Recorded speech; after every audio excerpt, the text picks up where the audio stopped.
Very good evening, a warm welcome to Dan Really Likes Wine, presented by Pick and Pay, hosted by a rather smug Dan, because I've just opened not one, but two bottles of Cap Classique, and none of them have ended up going all over the floor, which is what's been happening of late if you've been watching the show. Plenty of Cap Classique then tonight, as you can gather, and why not? We are 50 years into the celebration of Cap Classique in South Africa since that first bottle was produced in 1971 at Somerset, and so throughout 2021 we're opening plenty of bottles of bubbles and paying tribute to Frans Milan and the wonderful tradition he's created here in South Africa with our own take on Method Champenoise. And the wines we are tasting come from two different estates. A little later on, we head to Lourensford down in Somerset West and try out some vintage Cap Classique from 2013, as well as some wine made in a clay pot. It's all very old school and traditional, and we'll be finding out exactly what. Our first guest, who'll be joining us from Robertson in just a moment. Before we do that, though, a throw forward to a few bits and pieces on the horizon. This Thursday, the show comes to you live from the Bartney Wine Bar in Stellenbosch, where I will be celebrating International Sauvignon Blanc Day with a number of producers. Matthew Day from Klein Constantia is joining me. We've got some Sauvignon Blanc out of the Durbanville area. I think Bloemendal are joining us, and a couple of other guests from different regions around South Africa raising a glass to Sauvignon Blanc and the art thereof. And an important show next week, Thursday lunchtime.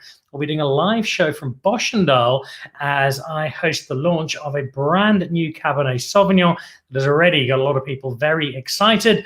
There are going to be some cool guests on that show. Greg Sherwood will be joining us all the way from London, plus a few other familiar faces, and that's happening Boschendal next Thursday. Very excited about that.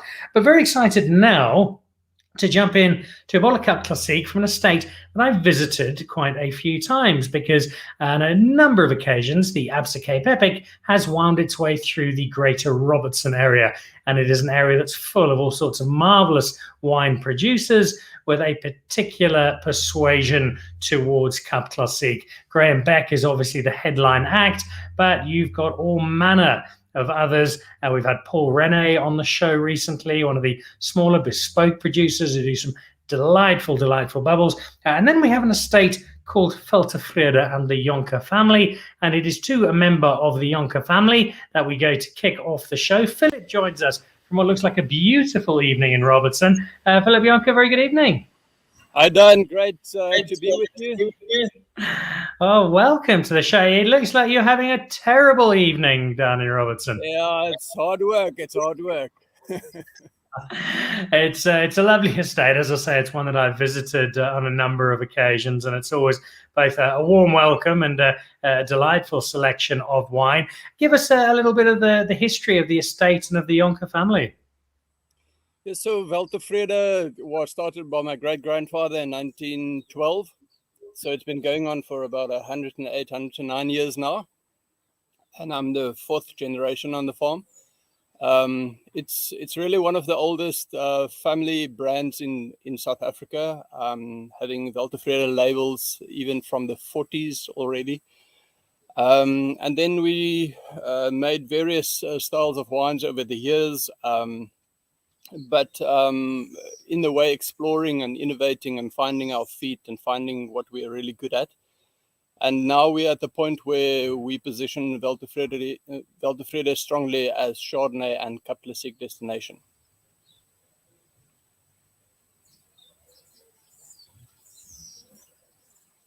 There you go. Those are both wines I've had on numerous occasions and thoroughly enjoyed. And I love that sense of family history. In terms of you coming into the wine industry, was it just always taken for granted that is what you were going to do? Was it a passion of yours, or were there other distractions before you settled down and picked up the family mantle? No, there's continually other distractions as well. There are various forms of Philip Jonker out there. But doing various things, but really love the farm from the word go. I think just working with the soil, being out in nature, being creative in winemaking, being part of everything from the soil to the design of labels, That's very much me. So I really, it came very naturally for me. Well, the smile on your face says that you're in a good and happy place, which you are, both emotionally, I'm sure, but also physically, because Robertson is such a lovely part of South Africa. It's also a part of South Africa that gravitates towards great bubbles, great Chardonnay. Give us your take on exactly why that is. Yes, I think we are really blessed with the diversity of ancient geology here, and our terroir, the combination of shale slopes, giving us one form of Chardonnay, and then towards the limestone soils, giving us another form of Chardonnay.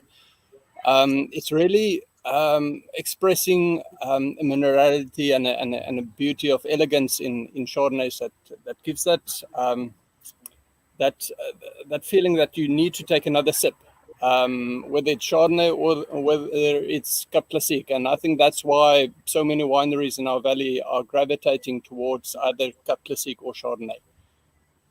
And there is a lot of it. You've got great examples from so many estates in your region.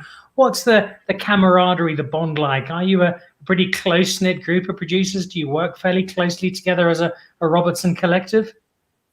Yes, I think what's amazing about this valley is much of it is still family-owned and family-run. We are all related. I mean, I had to go far to find my wife. I can't marry in the valley. We already suffer from inbreeding. No, we are very related. I mean, De Wetsoff and Weltevrede, for instance, we are second cousins. Rietvlei, second cousin. So, I mean, I think there are 8 different wineries in our valley that are related. So we work together well, although I think there are very strong personalities in the Robertson Valley. We succeed in working very well together. Wine is our bread and butter. This is what we do, and we are all actively involved in the vineyards and the winemaking. And in an industry that is still trying to recover from a fairly tumultuous 2020, what's your take on the wine industry now? How's Weltevrede recovering? How is Robertson recovering? Yes, I think it's been a very challenging curveball, but it's been quite amazing for us at Weltevrede. It's forced us to really look at what we are doing, what is our position within the wine industry, what are we busy with, what is the significance of what we're doing with, and the people that we're doing it with. The families that are, I mean, about 50 families are affected on our farms, and then secondary in other places as well. So we really discovered what is dear to us, and then we created a new, very solid focus during this time. We used this time very productively to make some changes here. So next time you come to visit Weltevrede, you'll see it's a completely different place. If I wasn't already looking forward to it, you've further whetted my appetite. We're going to be tasting some of the Cap Classique in just a moment, but let's talk a little bit about some of the other one, in particular the Chardonnay. Tell us a little bit about the range that you have and what makes it so distinctive. Yes, so I've been making sort of 8 different wines from Chardonnay. Chardonnay is such a brilliant varietal for this area. But going forward, I think Weltevrede will be very strongly known for 3 different Chardonnays. The first being the Weltevrede Poet Spray Chardonnay, which is a very small selection, basically 1 barrel, only in exceptional vintages. Then secondly, the Weltevrede Place of Rock Chardonnay, which is a vineyard-specific, site-specific, very elegant, very minerally barrel-mature Chardonnay. And then a third one that will be called Chardonnay, which takes its name from the geology, almost like graphite, quartzite, those stone types, playing with the word of Chardonnay and the stones.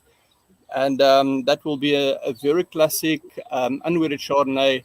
I think the closest you will find to a South African Chablis. The wine, the first one, the very limited edition, is that already out? Yes, we do have the Weltevrede Poet Spray out. All right, there's another one to add to my list of targets. I think I've actually got some 2013 Place of Rock sitting in my cellar that probably due a return visit. So Yes. I will make that. The Chardonnay coming out as is, but also plenty of Chardonnay in your Cap Classique. Is it just Chardonnay, or do you play around with a couple of other varietals with the bubbles? Yeah, so we make two different Cap Classique. The one is the Philippe Jonker Brut Entheos, which we'll be tasting now, which is 60% Chardonnay and 40% Pinot Noir. And then our vintage Cap Classique is the Philippe Jonker Brut The Ring, which is 100% Chardonnay, it's Blanc de Blanc. And that is the 2013 vintage, 7 years on the lease. Ooh. I think we've actually got some 2013 from Lourensford we're going to be drinking a little later, and I do love trying the older Cap Classiques. What we're trying now, though, is the non-vintage, and we've done this a couple of times on the show before, but it's worth repeating, just explaining to people what exactly you mean by non-vintage and how the process works in terms of what you are producing. Yes, I think non-vintage could mean different things in different places, but in our case, I think we reserve the vintage name and the vintage classification of our own for wine that matures really a long time. So like I said, the Philippe Jonker Brut, the Ring matures for 7 years. So for that purpose, we keep the vintage on the label, the 2013, whereas with the Philippe Jonker Brut Entheos, we could have done the vintage thing as well, because it does stay on the lease for up to 3 years. But what we decided to keep it non-vintage. But it's not a blend of different vintages as they do in other places in the world, like in Champagne and so on. This is it is from one vintage.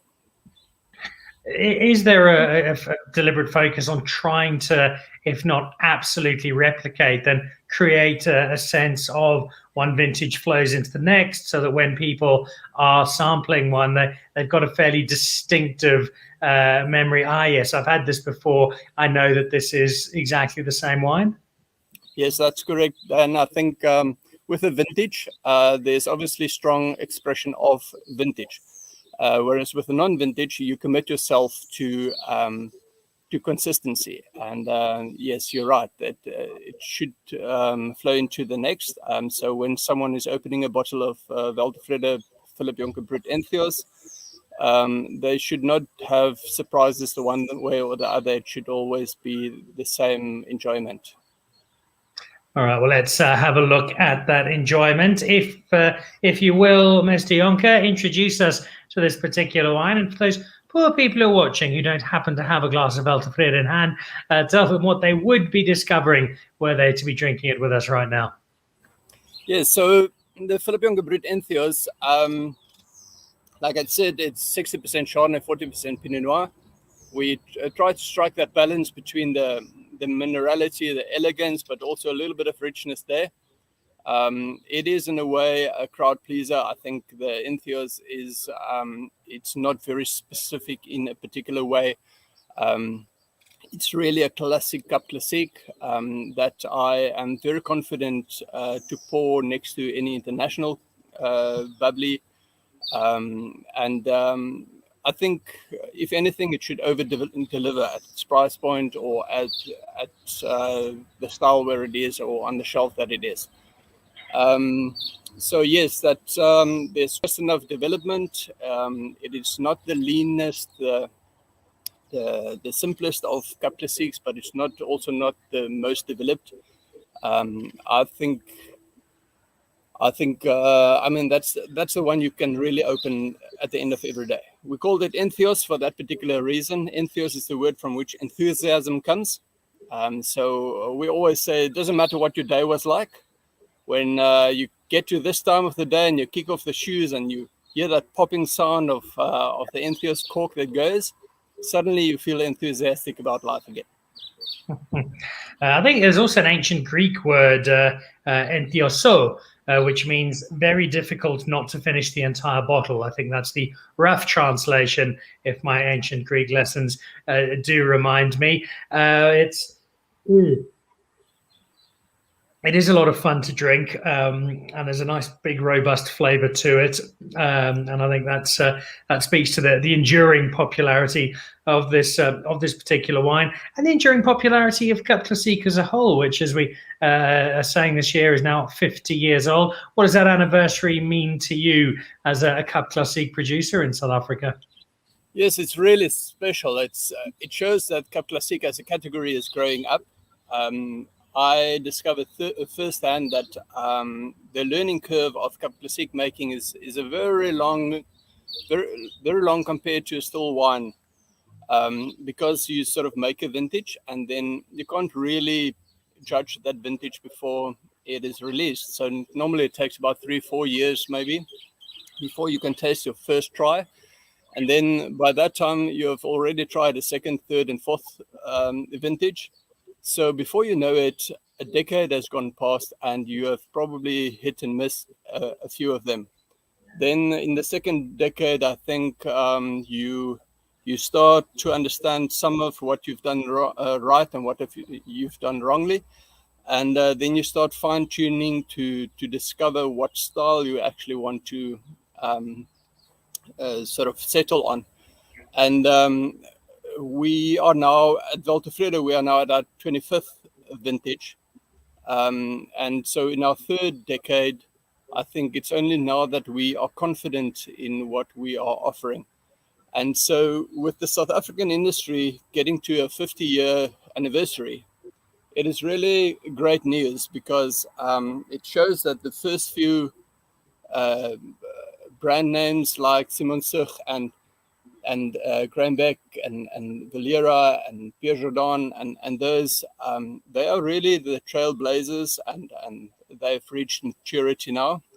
I think Weltevrede Philip Jonker sort of counts among the second group that came in 1994. Just the Cap Classique name was established in 1992, and Weltevrede started in 1994.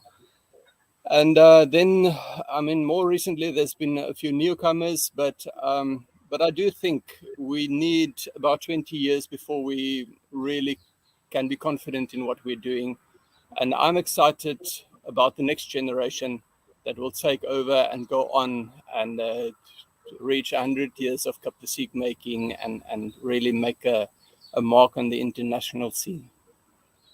You mentioned some great brands there: Somerset, Graham-Beck, Valera, Pierre Jordan, and with that, people like Frans Malan, Peter Ferreira, Jeff Greer, Achim van Arnhem, outside of obviously your own family, whose great tradition you're carrying on. Were there other people, other particular estates, particular bottles that helped inspire your love of Cap Classique and the way in which you approach making it?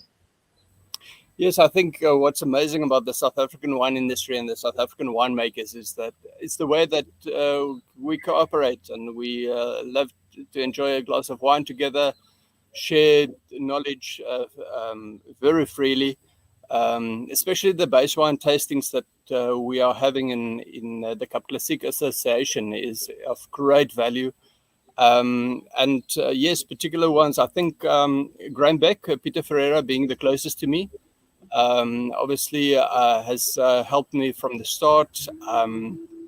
Another one close to me that's been very successful is Jacques Brouwer from Boncourage, doing an excellent job as well with Cap Classique.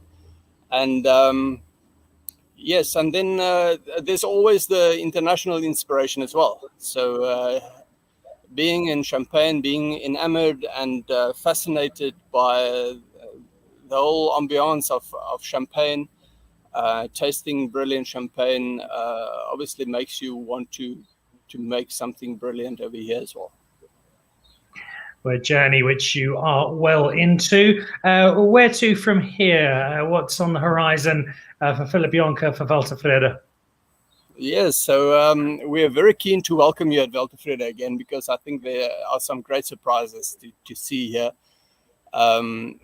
I think also because we have really discovered that this is a family estate that has a responsibility, because even compared to even food brands, I mean, how many food brands are there that are still in family ownership family management that existed already in the 40s. So the Weltevrede brand is something that we have come to respect more and more, and it humbles us in a way. And as we perceive this this brand Weltevrede, we work so much harder now to give attention to detail and to try to bottle wines that are of international significance. And our vision is really that Weltevrede will be one of the greatest assets to the South African wine industry. So yes, the new Chardonnays that are going to come out, there will be new labels, new designs, but also the content will be very, very classic. And then with the Cap Classique as well, there's maybe a quick sneak peek of the new Weltevrede Philip Jonker Brut, the ring label that is going to be different to what you've known before. And that's the 2013, Philip. And that's right, yes. All right. Exciting times at the estate. Final one for you before we let you and polish off that Cap Classique for dinner.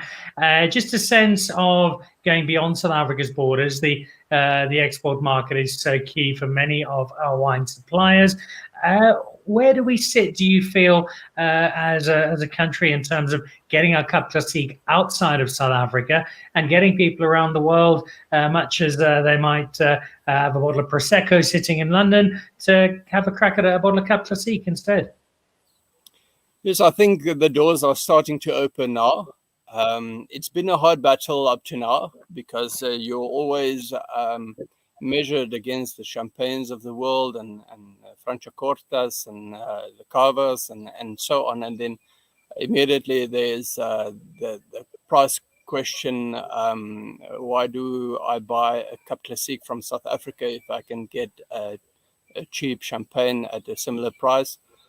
And then we always like to challenge them to taste the products, because I mean, champagne, you get amazing champagnes, and then you get sort of run out of the mill as well. So the fact that it's called champagne doesn't really mean that it's superior to what can be produced in another area in the world. So, but it feels like people's eyes are opening up to Cap Classique now, thanks to the great work of the Cap Classique Association and the great work of pioneer brands within the wine industry, and Woza and other places that are really spreading the word. So I think the exciting thought is, what will people think about Cap Classique in another 10 years' time, another 20 years' time maybe, when they've had the opportunity to encounter a few good Cap Classiques. I think it might change perceptions. See a message coming in there from Johan van Eck. Hi, Philip. Love to see you and hear your voice again. Stier grote vir oom Lourens. And then Johan following up there. Cheers, Philip, on the new label of the ring, a new Chardonnay on the way. You mentioned at the start of our conversation, Philip, that your great-grandfather had kicked things off. Well, I firmly believe that your great-grandson will be making some wine you'll be proud of in generations to come. And this wonderful family story that is Weltevrede will continue, not just in terms of yourselves, but keeping the rest of us happy with some terrific wine. So thank you for sharing it with us. I see Skalk Stapelberg is watching on Facebook. I was there a couple of weeks ago. Fantastic bubbles and wines. Can't disagree there, Skulk. So, Philip, thank you for sharing the wine with us. I'm looking forward to that new ring, and I promise I'll be out to Robertson just as soon as I can. Great, Dan. Thank you very much. There we go, all the way from Weltevrede in Robertson, Philip Jonker, the fourth generation of the Jonker family, making a whole pile of wine, but in particular, some really good Cap Classique and some lovely Chardonnay at their estate. Right, let's say goodbye to Robertson and let's head down to Somerset West, where we find a scientist from Moreesburg who decided he'd rather like to make wine as well. Hannah Snell, a very good evening. Welcome to Dan Really Likes Wine. Hi, Dan. Good evening to you. It's good to be on the show. Well, a very warm welcome, and you're gonna have to clear something up for me to start with. How does a Mauriceburg microbiologist decide actually he was meant to be a winemaker and make the journey there instead of continuing to be a white-coated lab man? Well, I grew up in Mauriceburg in the Swartland. My dad was the biology teacher there, and I thought I want to go into food microbiology, so I started studying BSc degree. And then obviously with that, you can't do too much. So I moved on to an honors degree, and they made the mistake to give me a project on wine. And I just completely fell in love with the whole wine culture and everything that it is. Continued to do a master's degree in wine microbiology, spent 3 months in Belgium, doing in one of the top fermentation technology labs there, worked there, and then find my way into the wine industry. I started working actually at Lourensford. It's been my 19th harvest year. I started as an enologist here and just worked my way to what eventually became my absolute passion and love, and that's making wine. But you've now been doing it for some time and clearly getting a great deal of joy and satisfaction out of it. But you do have that scientific training. How much has that influenced the winemaker you are today? How much has it helped the winemaker you are today? I think a lot. Basically, the biggest benefit for me is the way of thinking, the scientific thinking, and applying that to the wine, especially to our Cap Classique as well. Where science meets passion. I mean, wine is a liquid art form, but you do need the scientific background and know-how to know exactly what's happening in your product. So I think it's a great advantage, not one that many people have. It wasn't the original or the traditional route of enology and viticulture. But I think it gave me a particular advantage that I can apply very well here at Lourensford. You've also had the advantage of a fair bit of travel, not just the stint in Belgium you referred to, but also some time in Italy. I think it was Manincourt in the Tyrol area where you spent some time. How much an influence was that in guiding your approach to wine? Well, I had many travels. I've worked in the winery there in Italy, and it just opened my world and just my passion for wine even further. To see how they do things. The particular winery that I worked in is also a gravity-based winery, so I picked up a lot there that I could apply here. But more so, I mean, traveling just opens up your whole perspective on wine and wine culture and everything that it entails. You also have the advantage of getting to call the office a splendid estate, and amongst its many attributes, it's absolutely vast because you've got so much space to work with, because you've got so much under vine. Does that help in that you've got loads and loads of options, or is it sometimes a challenge trying to, well, I've got so much I can do, what should I be doing? No, it's definitely a huge advantage. We say size does matter. Lourensford is a 4,000 hectare estate, so we spoiled for choice. We really have so many different slopes and different terroirs and different microclimates that we can do a diversity of wines here. We're surrounded by mountains. We're 8 kilometers from the ocean, from False Bay, so we benefit from the cool sea breeze moving into the valley and cooling down the vineyards. So we're fortunate that we can make Sauvignon Blanc up the mountain. That's more Sancerre style. We've got a hot area that we do our Bordeaux, our Cabernets there, and then Burgundy for Chardonnay, Pinot Noir. We've got a Rhone area for Shiraz, Viognier, and then obviously the Languedoc and Pomerol for the Merlot. So quite a diversity, a challenge to work with. It took us a while to really understand the terroir. We made many mistakes in the beginning. We planted a vast area, and we had a very fast learning curve, and we ended up with the ideal 100 hectares that's under vine today that we can manage and produce really, really unique wines. We're about 5 to 8 degrees cooler than the rest of the Stellenbosch region. Not many people know this. although we Appalachian Stellenbosch, it's quite a unique climate. I tend to refer to it, we left bank Lawrence River, because our neighbors Vervliegen on the other side is also about 5 to 8 degrees hotter, and with a more northerly slope. So we use that to our advantage, and the cooler climate really shows in our wines and our longevity of our wines. Obviously, a good high natural acidity, lower pHs. So there's quite a lot we can do on Lourensford, and it's forever a challenge to explore and to open up what we have and to show that to the world. It is extraordinary how estates so close to each other geographically can have so many different attributes, and what that then allows you to do with your wine, which leads us rather nicely into the first one we're trying from Lourensford today, and that is your Cap Classique. Fascinating chat with Philip Jonker out in Robertson, where they're making some terrific Cap Classique. And when we think of Cap Classique, we tend to think Robertson, think a lot about the Franschhoek area, and then kind of sporadically other areas. Somerset West might not leap immediately to mind. What is it about where you are that allows you to create terrific Cap Classique? Well, Dan, definitely our climate. We're probably closer to Champagne's kind of climate if we want to compare it with them.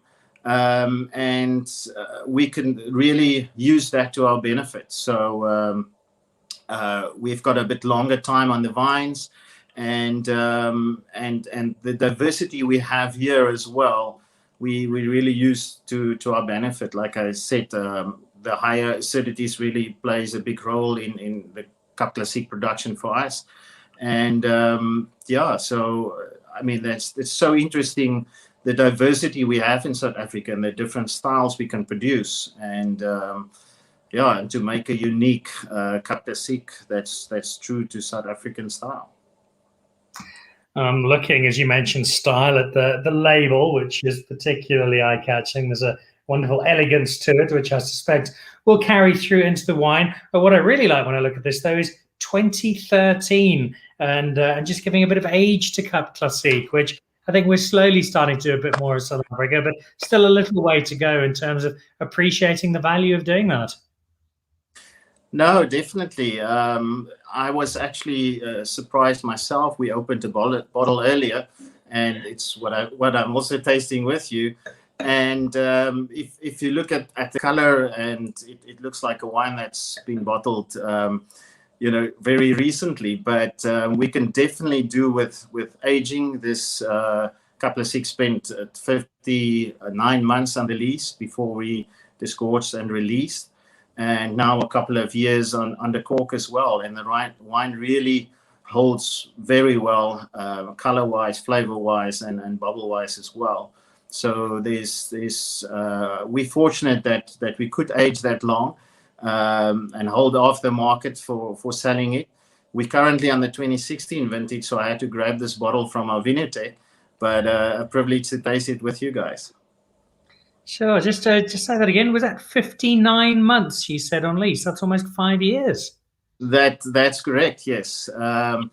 And we do another one, and one of my most memorable vintages was our 2008, which was our second vintage that we produced. I started experimenting. I had to teach myself making Cap Classique. It's not something you learn at school, but so this 2007 was a bit of experimental, and then the 2008 that we launched won almost every award there was to win, and we kept some back just to see what happens. Philip touched on that earlier, is that you bottle this and you leave it for 5 years, and in the meanwhile you make 5 more vintages and you have no clue what's happening. But the 2008 is particularly memorable because it was the first one we released. And I always keep a few bins back just to see what will happen with the longer aging. And then we release it. So that's called our Cuvée range. And we're currently selling the Cuvée 108. That is 108 months on the lease. So that's 9 years. And it's beautiful to see what happens with the longer aging. 108 months on the lease. That's just ridiculous. I think that makes that's longer than I've been around almost. You might think, okay, well, that's the craziest thing I'm going to hear on Dan Really Likes Wine this evening. Well, it's not, because not only is our mad scientist keeping wine for absurd amounts of time, but he's also decided it'd be great fun to use some old broken clay pots to go and make some wine as well. Our second wine is the clay pot. It's a very traditional way of making wine. Before we ask why you're doing this, there are going to be a lot of people, oh, what do you mean clay pots? How does that work? Explain to us in the simplest of terms what the process is around using amphora or clay pots to make wine. Well, Dan, a clay pot is what it says. It's made from terracotta in this case. It's an Italian product that we imported from there, and it's really an artist making this beautiful vessel that we produce the wine in, and quite unique. I mean, we're moving back to biblical times making wine again. And it's interesting how the technology advanced, but we tend to go back to the basics and back to the roots of exploring and making wine again. So it's got an old school feel. There's lots of tradition, history. Was that what appealed to you? Was that why you thought, let me give this a crack? Well, I was invited to a tasting in 2007. It was my first introduction to wines made in amphoras. And I was just blown away. I was in a dream world afterwards, and I realized the amphora will be the unique vessel to really portray our terroir in the simplest way. And the saying where simplicity is perfection, and that's really what we intended to truly understand and express the essence of our soils in a very simple, natural way. Without any influence and other influences. So, I mean, this wine is there's no wood on it. It's unwooded wine, and it was just a journey, a rabbit hole that I went down on making wines in a natural way in these beautiful terracotta amphoras. In terms of actually making it, is it simpler? Is it more difficult? What are the inherent challenges of making wine in an old clay pot? Well, I really try to push the boundaries. We've got 3 wines that we recently released under the clay pot label. I wanted to push the boundaries as far as I could. So we basically go to the vineyard, select the best bunches, come back to the winery, and then we pack the bunches inside the amphora. We add some dry ice to push out all the oxygen. In this particular wine, I add about 7% Viognier bunches as well, also whole bunches. So we pack the bunches in the amphora, fill it to the top and close it. And then I leave it. I don't touch it. I don't open it. I do nothing to it. It's in a controlled environment in our barrel store. So it ferments eventually at about 16 degrees. It's called carbonic fermentation because the fermentation happens inside of the berries. It's the ideal wine to make and to close and then go on holiday or go surf or mountain bike, which I like to do. But then after about 2 months, the current vintage is still fermenting, but after about 2 months, I'll open the amphora and I'll find the longest person with the biggest feet in the cellar and throw them inside. And we literally do one stomping of the wine and then close it again and just let the last sugars ferment out. It will take about another week. And then we basically separate the wine from the skins and put it back to the amphora and age it. So of interest, it's this red wine is cold fermented. There's no punch downs. There's no pump overs that we normally do with red wines. It's a natural fermentation or a carbonic fermentation, as I explained. And it produced this beautiful, fragrant wine that's just so indicative of our terroir. So there's also no wood on the wine, like I said. So really a natural wine. And I think the amphora just contribute very nice minerality, and just expresses actually the minerality and the terroir in a way that is just so unique to me. So yeah, I'm in love with making wines this way. We also do a Rosan. That's also full carbonic fermentation. Also, back to the weird scientist, like you mentioned. I don't know of anybody doing a full carbonic whole bunch fermentation on a white wine. So we've done it with a Rosan with great results. The Chardonnay, a different approach, juicing the amphora with about 3% whole berries, fermenting in the amphora as well, and producing a beautifully elegant wine with just depth and structure. What I like about these wines, if you open it, it really takes you on a journey. You can have the wine on its own, even without food, but it will take you somewhere. It takes you on a journey, and if we can achieve that, then I'm really pleased with all our wines that we make here. Given that you're using this very different technique, that there's no wood involved, that you're trying to express the terroir, how important was the choice of the varietals that you've used? I think quite important. The great thing about Petit Sirah or Durif is the other name we know it as in South Africa, is that it's got a fantastic color. So it's one of the two grape varieties that the Petit Sirah at the nut has got the highest anthocyanin levels. So actually a very healthy wine. I'm sure we can give a script for you to go and buy the wine, and it's good for your health, but that obviously help a lot for the color extraction. I really wanted to explore with Rosan as well. That was a choice there, and wanted to see how far we can push the limits, and it was all experimental, but it came out so well that we decided, I mean, it cannot be a blender that will blend into different rains. It really deserved to be heroed in its own bottle. The Chardonnay also, we famous for Chardonnay. It's our biggest planted cultivar on the estate, and I wanted to explore, where can we push the boundaries with Chardonnay as well. And yeah, that was basically the reasoning behind the three wines. All right. What's before we taste it, which we're going to do in just a second, I'm fascinated to see what this is going to be like. What's the response been to these three wines like?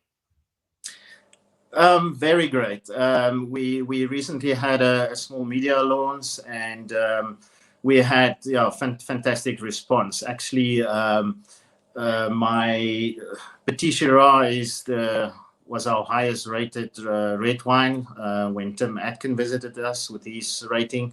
And the Chardonnay and Rosan also really did well. So that says something for the quality, because that's being tasted against all our other wines that we made in the traditional way. So yeah, we're very pleased with the feedback results as well. Small production, we only produce about 400 bottles each. And we'll keep it small and very focused and very niche as well. Yeah, I was going to ask that and see if that was a typo, because my bottle here says 431 produced, which means there are only 430 bottles other than this one. So I am particularly honored to have it. Can people actually get hold of it? Is it available commercially? It is available directly from us. It's the kind of wine that I almost want to know the person that buys it and look him in the eye and tell him the story that I'm telling you. But it is available online as well, on our online platform, on our website, and then directly from the tasting room, and then very, very select wine merchants as well. All right.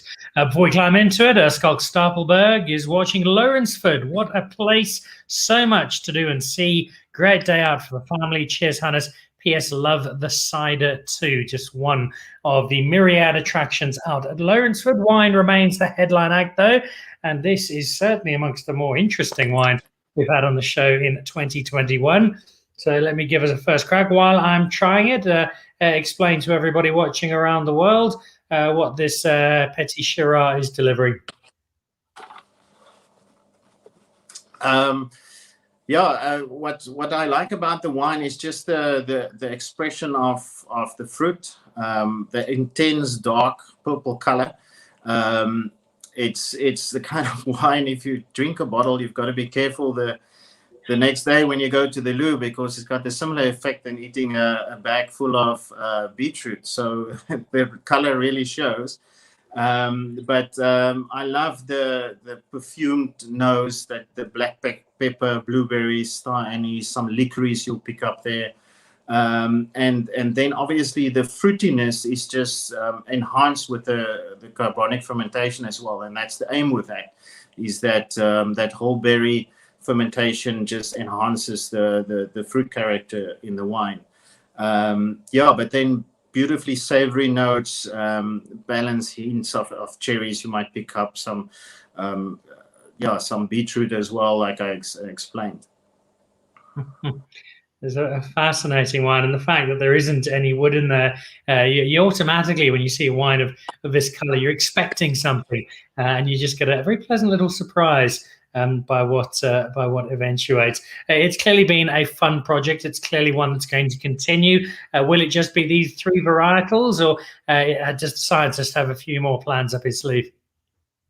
We'll keep it to the 3 varietals. We do experiment with other varietals as well, but that is purely for blending purposes. I'm considering, actually, we're talking about Cap Classique, doing some Cap Classique in the amphoras as well. Currently, I'm doing it in eggs and fermenting it on the rocks from the terroir. So something weird as well. I thought, how far can I push the boundaries? I also want to make some wine that I ferment on the terroir. So I brought the terroir to the cellar and put it in eggs and ferment some wine and natural fermentation on the rocks of the terroir as well. But we'll continue doing it for sure. That's a really exciting project, and I love the boundaries that you are pushing. And I'm sure there are more to be pushed beyond just this particular project. Where is Lourensford headed? What's on the horizon? What excitement can we await in the next little while? Yeah, I think our focus is absolutely just more refinement as our brand really comes into maturity now. It's been our 19th harvest, my 19th harvest year as well. And just refining, fine-tuning, and bringing the best that we can, showcasing this wonderful, beautiful estate to the world. So I think that's for us in the future. A very simple summary from Johan van Eck on that wine that we've just been drinking. Just gorgeous, says Johan. I think that's a pretty good summary, to the point, and captures it rather nicely. I suspect that in between making all the wine, you've probably either got a late afternoon or an early morning mountain bike ride, Hannes, because I know that's a big passion of yours, and the tracks at Lourensford are particularly acclaimed. So enjoy that time on the bike. Thank you for sharing the wine with us. Some lovely bubbles and a fascinating project in the amphora. If you get the chance, there's not much of it around, but if you get the chance, do try them, and you'll see that he's not just a crazy scientist, he's also a pretty talented winemaker as well. Hannes, really appreciate the time. Thank you. Cheers. Thank you. Bye-bye. There you go. Hannes Nell from Lourensford down in Somerset West. Big sprawling estate, making a whole range of wine, but it's that smallest range, just the 3 done in clay pots under the clay pot range, that are particularly exciting. Coupled with some vintage Cap Classique, and a pretty good trip down to Lourensford, as it was out of Weltevrede in Robertson. So a big thank you to both Hannes Nell at Lourensford and to Philip Jonker at Weltevrede. Thank you both. A reminder, if you're not already, to make sure you're part of that Pick and Pay Wine Club, sending your smart shopper number through to 36775 and getting that whole range of bonuses. 3 times the smart shopper points on every single bottle of wine you buy, 20% off 10 great wines every single month, and there's also 25% discount on a Magnum and on a case, and some cool competitions, including one that is currently running with Warwick's competition. You buy any bottle of Warwick this month and you will stand the chance to win over 6,000 Rand worth of Warwick wine. And to that end, JD the winemaker will be with me on the show next Monday to discuss the world of Warwick and some new releases, plus that great competition. And we'll also be talking to Daryl Balfour and Angela Lloyd, who've got a rather cool Riesling event coming up at Ken Forrester in a couple of weeks' time. So we'll taste some Riesling with them and find out what is on the cards. Thursday, remember, we are down at the Bartony Wine Bar in Stellenbosch with a live broadcast around International Sauvignon Blanc Day. And at the end of May, there's International Chardonnay Day coming up, and we've got something special planned there as well. For now, have a great evening. Thanks for watching. Thanks for your support. Thanks to both Hannes and to Philip. And we'll see you again live for International Sauvignon Blanc Day on Thursday. Cheers.